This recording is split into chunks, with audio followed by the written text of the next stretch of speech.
This episode is brought to you by our friends at Brotherwell Brewing. They're the official local beer of the Waco History Podcast. Located on historic Bridge Street, swing by and pick up some of their Waco-themed brews, like Hidden Herd, an amber lager named for the mammoths that roamed this area tens of thousands of years ago. We talk about them on episode 10. Visit brotherwell.com to learn more about their Growler Club, a year of fills for one low price. That's Brotherwell, WELL.com.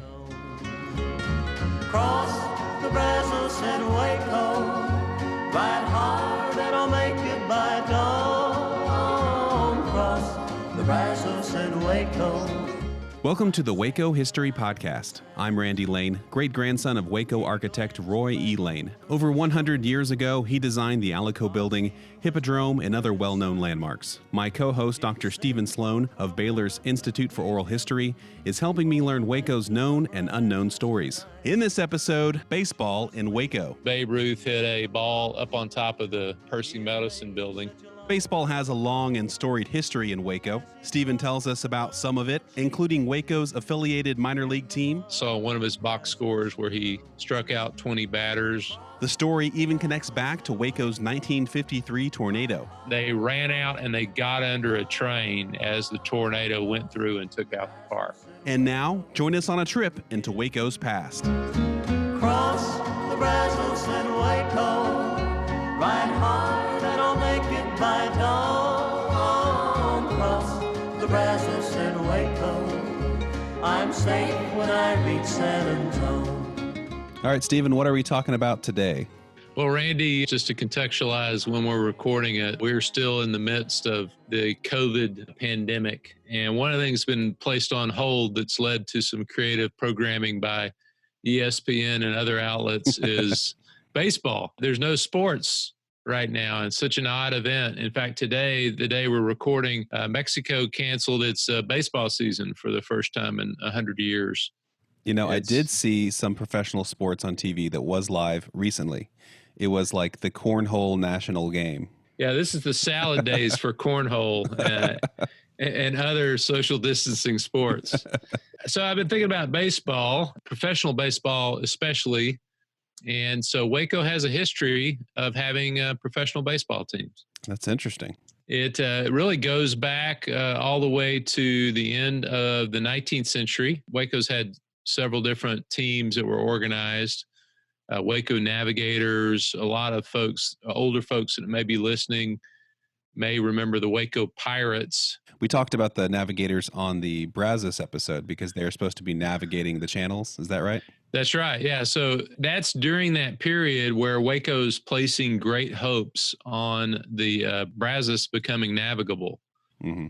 There's this early part in the century, in the first part of the 20th century, where we're going to get the Brazos navigable. Population was going to take off, industry was going to take off, and yeah, so prophetically, they named the baseball team the Waco Navigators. Didn't work out. It did not work out. So only one affiliated minor league team we've ever had in town, and that was an affiliate of the Pittsburgh Pirates.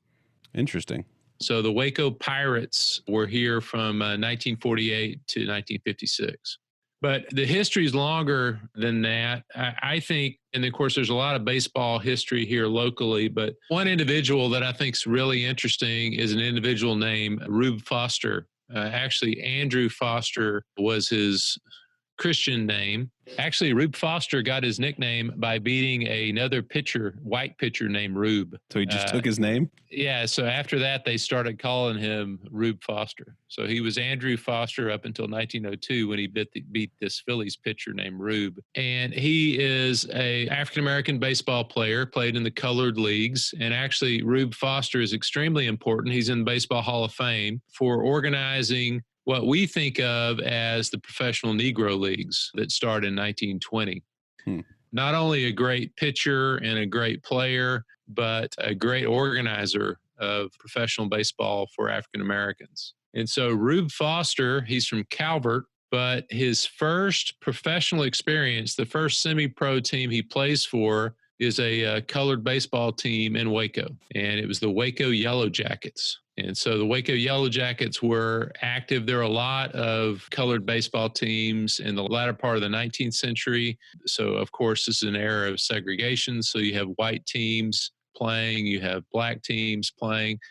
But Rube Foster played here in 1897, 1898. He became really known as a great pitcher. I saw one of his box scores where he struck out 20 batters. Wow. And of course, if you had success, you would move on to bigger markets. And he ends up in Chicago and has a lot of success in Chicago with a colored baseball team there. But yeah, his professional career began right here in Waco, which is pretty amazing.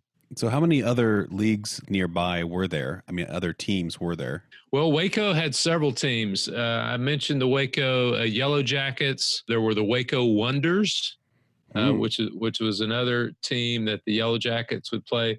The Yellow Jackets were by far the most dominant team of that period. In fact, I think it's the Austin Reds and Waco Yellow Jackets were kind of the two best teams in Texas during this time period. Later on, there's the Waco Cardinals, which is a colored team. There were several other teams that would compete with each other and compete. You know, these are barnstorming teams. So they're based in Waco, but they're going wherever they can find competition. Mm-hmm. And so they're playing games all over. What kind of league rules did they have? Did they have designated hitters and stuff like that? Pitcher hit.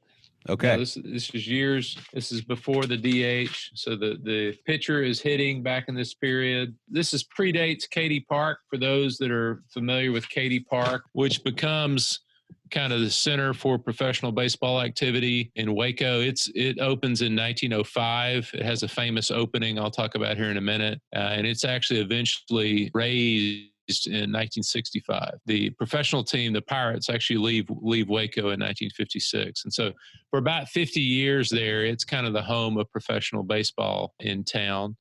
And Katy Park, when it's dedicated in 1905, one of the first things that it hosts is a visit of the president of the time. So, Randy, for $1,000, oh gosh, who was president in 1905? I'm going to fail this history quiz. I have no idea. Okay, well, it's better to say that than say Abraham Lincoln or something like that. So, Teddy Roosevelt. Okay. Teddy Roosevelt comes and dedicates Katy Park. In fact, when they host Teddy Roosevelt, as far as I can tell, when they host Teddy Roosevelt at Katy Park, it's the largest event that's ever held at Katy Park. You know, I should have had that one because there's that picture of my great-grandfather and Teddy Roosevelt in the same frame, so I should have known that. That's right, yeah, and we talked about that. They may have boxed at one point in time. We had that conversation on one of our other episodes.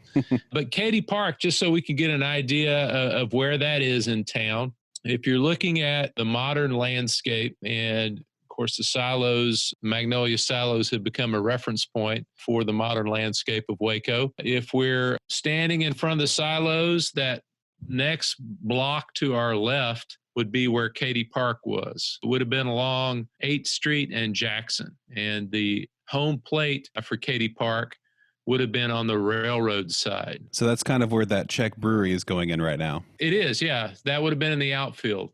Okay. And actually, right across from the center field would be the Percy Medicine Building, which we now know is the Findery. Okay. And there's that old gas station that's across the street from it. That was there at the time. So those two buildings were there at the time. And of course, there are, if you hit a long enough home run, you know, say 450 feet, you could hit the Percy Medicine Building, or you could hit that little gas station on the other side of the fence. There are urban legends floating around about how far some of these balls were hit out of Katy Park. But it sat on that plot of land. So Magnolia Press would be sitting in the outfield. Magnolia has announced that they're redoing a segment of Katy Park.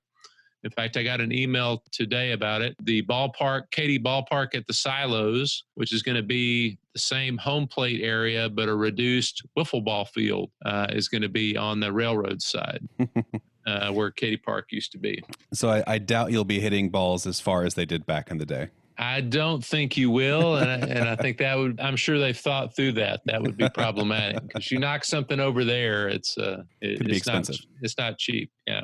And so Katy Park's dedicated with much fanfare. Again, I think it's the largest event. The coverage I saw of it were 40,000 people crammed in to see Teddy Roosevelt. And this is during a time period where Waco doesn't have a population. Well, that's about Waco's population is about 40,000 people. This is the period, this enters into the period where the Waco Navigators are playing at Katy Park. And so we have the Navigators definitely have some success. This is back in an era where you didn't have playoffs. You either won the pennant or you didn't win the pennant. So who is the rival for the Navigators? Not sure who the biggest rival of the Navigators were.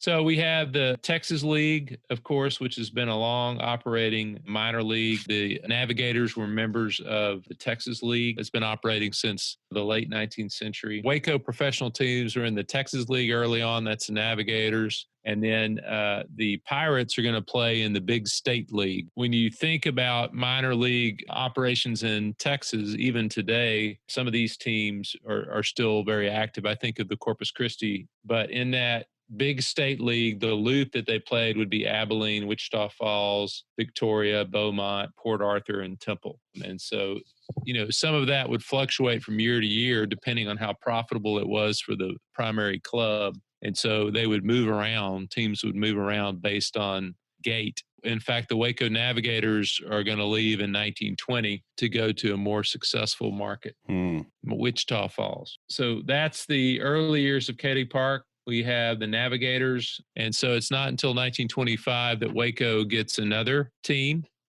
And again, this is the business of baseball. The Galveston Cubs are going to relocate to Waco.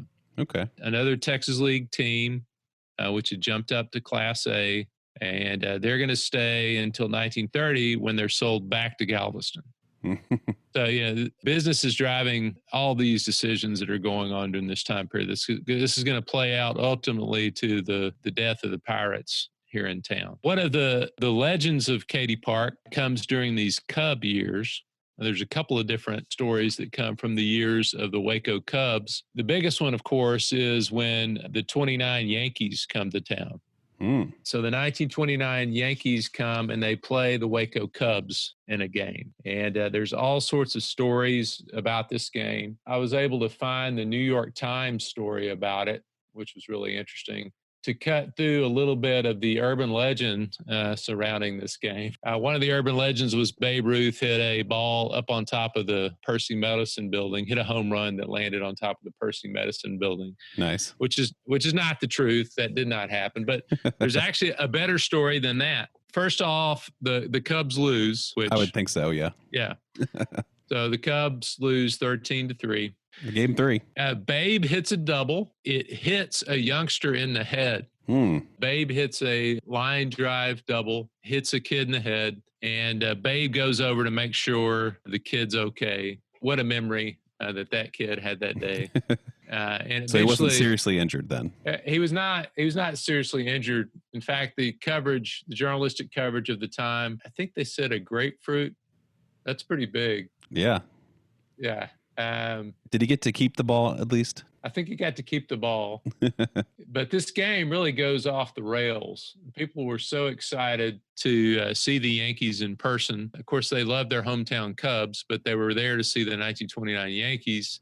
Right. Lou Gehrig hit a home run. Lou Gehrig did hit a home run. I'm trying to see how big the knot was on his head. So Ruth rushed out and make certain the youngster he had hit was not seriously hurt. He then gave him an autographed ball to match the bump on his head. So it's baseball-sized. It was a baseball-sized bump on his head. And then after that, Ruth retires. He's not out in right field anymore. But there's these stories of people kind of crowding Ruth in right field. So Katy Park at the time was only designed for about 4,000 people. There were 11,000 people at this game. Wow. And so they kept crowding into right field where Ruth was. The story goes that by the 8th, confusion began to kind of reign in the game, so much that Babe retired. And when Babe retired, the crowd, according to the New York Times, cast aside all restraint because they'd seen Ruth. Every time a Yankee hit a ball after that, the crowd would playfully bowl over the Waco players and take the ball away from them. And so this thing kind of gets out of hand, and the Waco Cubs don't bat in the bottom of the 8th. They call the game off. Wow. And so the Waco Cubs do not take their last turn at bat they could have come back since they got to bat less. So I guess they didn't bat in the ninth. The bottom of the ninth, they didn't bat. So the Wacoans are taking away the ball of the Waco team to help the No, Yankees? they're trying to grab Yankee balls. Okay. So as the Yankees would hit balls, the crowd would go after trying to get a souvenir. They'd be on the field. Yeah, they would get on the field to grab the ball of the opposing player as a souvenir, players as a souvenir. Because wouldn't you want a baseball hit by someone on the 29 Yankees? Yeah, and I think security is a little better nowadays. Yes, I'm sure security is a lot better than it was. And you got 11,000 people packed into the stadium that only seats 4,000. So police is already overwhelmed. Yeah, the fire marshal must have been pulling his hair out. So that's one of the famous stories during the Cub years. The other have to do with an individual named Gene Rye. He was a baseball player named Gene Rye. Okay. Gene Rye's actual name, Eugene Mercantelli. So Eugene Mercantelli, or otherwise known as Gene Rye, hits 3 home runs in an inning. That's pretty good.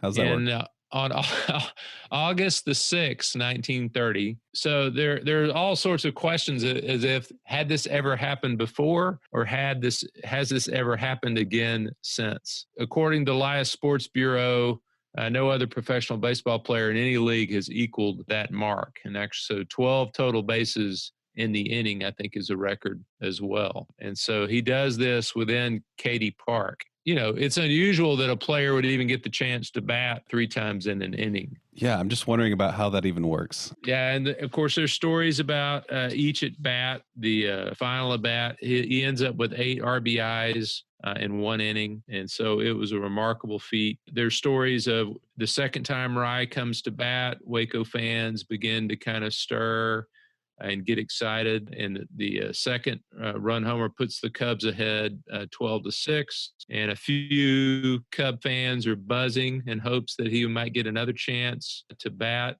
And ahead of Rye, a batter walked, and 3 consecutive hitters singled to bring Rye back to the plate with the bases loaded. He got a ball and 2 strikes on him when, according to one observer, Newman, this is the pitcher, threw a curveball that broke over the heart of the plate. And Rye, like all close followers of the game, realized that this gave him an opportunity to write his name in the record book. He hit a home run, and it was the hardest hit of the 3, supposedly. The Cubs went on to score 18 runs in that particular inning and win 20-7. Wow. So Gene Rye bats .367 that season and goes on to play for the Boston Red Sox. He just plays for them for 17 games in 1932. Hot commodity. Breaks his wrist after tripping over second base in 1932, and that ends his major league career. But what a feat.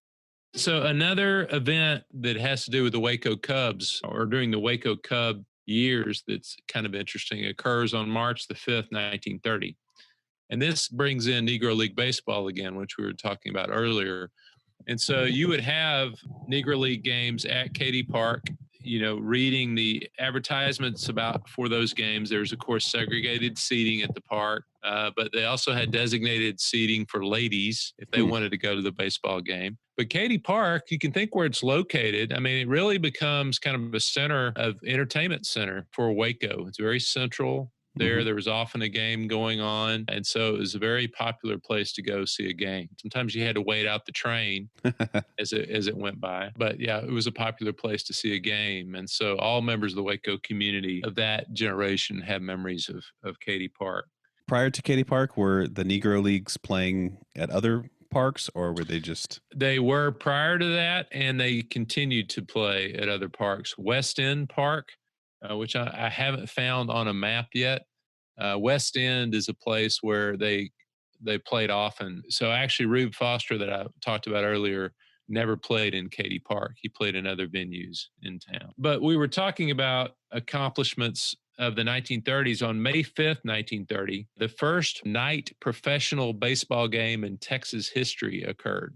And so you can think in recent memory, well, it's been a long time now, but how the Cubs just played day games for more than a century. This is during a time period where they were just playing day games. They weren't playing night games. But then the world famous Kansas City Monarchs, that were a Negro League team, came to town, and they had a portable light set that they set up. The Kansas City Monarchs played the Waco Black Cardinals in a game on May 5th, 1930. The Monarchs crushed the Cardinals 8-0. But what it did was it demonstrated the viability of night games. Mm-hmm. Right after this, actually a little over a month later, the promoters here in Waco see profits that might be possible from hosting night games, and they light Katy Park. And so they have a night game just over a month later, and they begin to regularly have night games. And of course, other baseball stadiums pick up on this as a way to generate more revenue, and they put up light systems to have night games. The Kansas City Monarchs, which are a fascinating story, a great Negro League team, will actually be led by, and one of their stars will later be Andrew Lewis Cooper, who is from Waco. He's also in the Baseball Hall of Fame, who's a famous Negro League player from Waco. He's interred now out at the Greenwood Cemetery in town, but Andrew Lewis Cooper was a great player for the Monarchs. A great player and manager at one point for the Monarchs. Going to win many championships. And so those are some things during the Cub years. As I said, in 1930, the Cubs are going to be sold back to Galveston. So we're not going to have a minor league team that's calling Waco its home. But you have Katy Park stays active, hosting all sorts of things. It would host tournaments. It would host a city tournament. It would host state tournaments. For a while, Katy Park hosted the championship of the South Texas Colored League and the West Texas Colored League that would come together and play their championship in Katy Park. So it has regular activity, but it does not have its own team until after World War II. So what happens then? I hoped you asked that. So in 47, the Waco Dons are the independent minor league team, is organized and plays for one season. And they were called the Waco Dons, D-O-N-S. Is that like a person or what? What's a Don is an important person. It's kind of an older term we don't use anymore. Right, right. The Dons don't last long. 47 season they play, 47, 48. And then this is when the Pirates organization comes into Waco. And Waco really, as far as professional baseball, reached its height as a affiliated minor league team. They're going to be here from 48 to 56. There are some interesting things that happen. One of the things that's talked about that happens in that Waco Don season is Monty Stratton, M-O-T-Y-S-T-R-A-T-T-O-N. And there's actually, I have not seen it, but there is a Jimmy Stewart movie, The Monty Stratton Story, where Jimmy Stewart plays Monty Stratton. Wow. And who was Monty Stratton? Monty Stratton lost his leg in a hunting incident in 1938, but he goes on to pitch. He was a Chicago White Sox pitcher, and he has this comeback, and he has a minor league career with one leg. So he's pitching, standing there with one leg? Yeah. Does he have like a... He's got a false leg. I haven't seen pictures of Monty Stratton, but I know he throws a shutout that day for the Waco Dons. Yeah, so he plays in the minor leagues from 46 to 53. You can rent... If you can find it, The Stratton Story, which is a 1949 film starring Jimmy Stewart as Monty Stratton. Did he have to run the bases? He did. And there's these stories about him running out hits to get on base, which had to be hard to watch. So he spent quite a bit of time experimenting and learning how to pitch on his prosthetic leg. Fielding bunts was a problem, as you might imagine, to be nimble enough on that prosthetic leg to field bunts that might come at him. After 47, he never appeared in more than 4 games in a season, but he was with multiple minor league teams. I want to watch the movie now. Yeah, so I want to see the Stratton Story too. And he beat the Paris Red Peppers, just in case you're wondering who he shut out that day. And so in 48, we have the Waco Pirates. And so most folks that remember professional baseball in town are going to remember the Waco Pirates. So the new name and the new patronage for the Waco Dons, rebranded the Waco Pirates, brings on success. They're in the big state league now. They win the championship that next year, but then they enter into a period of decline. And they're really challenged in the early 1950s to field a strong team. They had a respectable season in 51, and 52 and 53 are tough. In fact, their record in the 52 season was 29 and 118. That's pretty terrible. Yeah, that stands as actually, I think, still one of the worst professional baseball records for a team. So that's 1952. Those familiar with this podcast or with the history of Waco know what happens in 1953. Mm-hmm. So Katy Park is downtown, and so the tornado completely destroys Katy Park. It almost takes the lives of the general manager, Buster Chatham, and the business manager, Jack Berger. In fact, they were at the field that day planning for a game that night. Again, the newspaper hadn't promised bad weather. Mm-hmm. They're going to play the Greenville Majors that night when the Twister touched down. And ironically, Chatham especially, who had always complained about the trains, again, this was a problem with Katy Park, is the Kansas, Missouri, and Texas railroad line ran right beside Katy Park. So you can imagine during a game what that must have sounded like. Was saved by a train that day. They ran out and they got under a train as the tornado went through and took out the park. Wow. The season continued. They got invites from Kilgore, Bryan, and Brenham, but they chose to go to Longview, Texas, to finish out the season. It's a bit of a drive. And then what happens in 1954 is remarkable. The stadium is rebuilt. It's a grander and more modern edifice than it was before. They build a new great stadium for the Pirates to call home. Pirates are going to win the title in 1954. Good comeback story.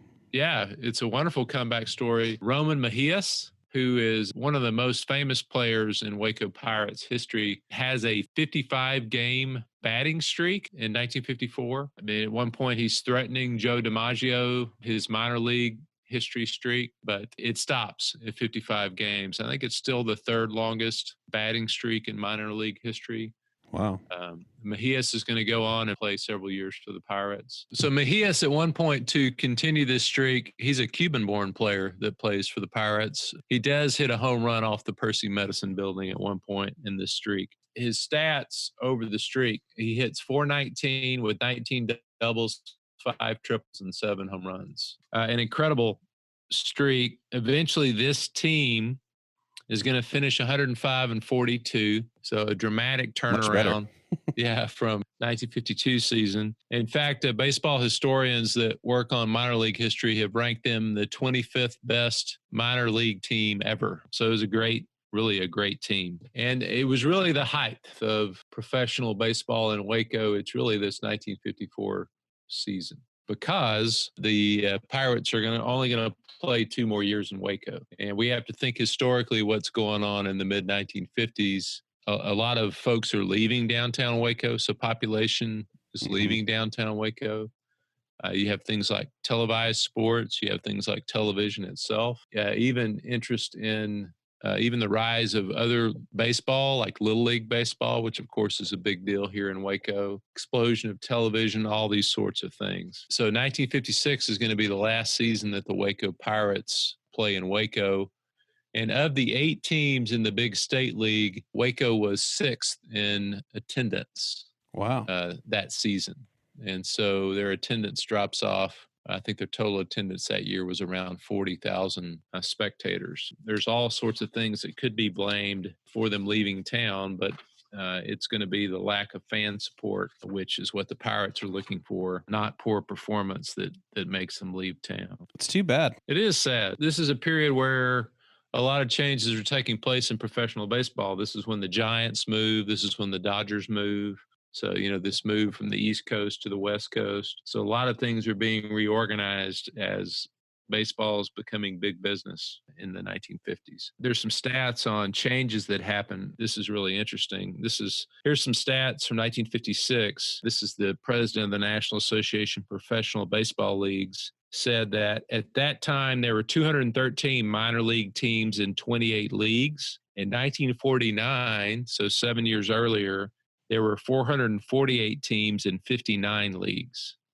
Just really shrank. Yeah, so you have an attendance of 17 million overall in 56, down from 42 million in 1949. Yeah, so a big drop overall as baseball and entertainment is changing. So there's been several attempts to try to reinvigorate a independent or an affiliated minor league team in baseball since the 1950s. Baylor uses Katy Park some on and off, and they use it in the late 1950s. By 1965, it's raised, it's knocked down. So the stadium that was built new in 1954 has a short life. And actually, folks that from that period remember a junkyard that put in on that particular plot. It eventually becomes vacant, but for many years, there's a junkyard there at 8th and Jackson. Is there anything that has survived from the stadium at all, or is it just completely wiped off the face of the map? You can see elements around the stadium are the same that I kind of talked about before. Mm-hmm. But there's really no features of the stadium itself that are left. What do you think the future of baseball looks like in Waco? Do you think that maybe Waco could support a team like a lot of other towns of not much larger size than Waco can, and why people soured on baseball here? You know this well. Waco's kind of trending right now. Mm-hmm. We've kind of been trending in recent years. There was an effort to create the Waco Blue Cats that we're going to have a field out in Belmead. I know that effort has stalled, but there's been discussion of doing that. I think what might make it feasible to do something like that is the fact that you're getting a population density downtown again, and you have an active downtown. And of course, aside from Baylor, you don't have a lot of competition with other professional sports. Mm-hmm. So there's great examples like Corpus Christi, and you have things like the Round Rock Express that are a AAA affiliate of the Houston Astros that are really successful. They have a strong local following. They have a lot of brand loyalty there in town. I think like something like that could happen in Waco. Mm-hmm. I think there's a way that could happen. I think that people could support it. And, COVID definitely changed the landscape a bit, but, with lots of tourists coming into Waco, I can't think of anything better than going to a baseball game. If you're in town going to check out the silos, you could stay around and check out a baseball game at night. That'd be a really cool thing to do. There's been many failed attempts and many discussions over the years. There's some in the 90s, there's some in the 2000s about creating a minor league team. And it all comes down to stadium. Who's going to fund the stadium? So if you have a stadium that works for it, one of the reasons why leasing the Baylor baseball stadium doesn't work is alcohol sales. You got to have alcohol sales if you're going to make this thing profitable. And so coming down to a venue and getting a venue funded, I think that's what the Belmead team ran into. And so someone's going to have to step up that really wants baseball and build a $15 million stadium. Well, I hope I live to see that become a reality, because that would be really fun to go to a baseball game in Waco. Wouldn't that be cool? Yeah. I've been to a Hooks game, Corpus Christi Hooks, and they're a lot of fun. I know we've talked about my hometown before on the podcast, Tulsa, Yeah. But they've got the Drillers, and that's a really fun team, and they've got a stadium that has a great view of downtown, and it brings a lot of people out there. I think so. And this time of year to go to an afternoon game, that would be awesome. So if you're listening and you have the means to build a $15 million stadium in Waco, it would be great. That's right. Randy, what would you suggest a name for the team? Twisters. It's too soon, Randy. It's way too soon. I did see there is going to be a mascot for the new Katy Park. So you can go play wiffle ball at the new Katy Ballpark at the Silos. And you can also see their mascot there. Okay. Which is the silo. It's not really intimidating or anything. It is not. And I've seen a rendering of the actual mascot, and it looks a little bit like the Tin Man. So it's the silo. It is the Waco Silos. But you can go there. You can get your nachos. You can get your sloppy joes. You can get your ballpark fare. Play some wiffle ball. Some world-class wiffle ball action.